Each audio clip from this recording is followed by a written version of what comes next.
I'll show you how to access and review your YouTube watch history in this guide. If you find this video helpful, please consider subscribing and giving it a like. Did you know YouTube keeps track of everything you watch?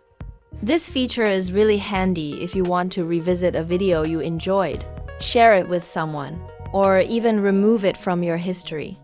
Here's how you can do it. Start by opening the YouTube app and heading to the bottom right corner. Tap on the Library option. This brings up several sections, including your watch history. If you use multiple accounts, each account has its own watch history, so make sure you're on the right one. Next, tap View All to see the full list of videos you've watched. You can scroll through to find specific videos.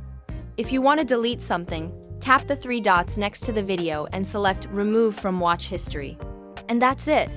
It's really that simple. If this guide helped you, make sure to like the video and subscribe for more tutorials like this.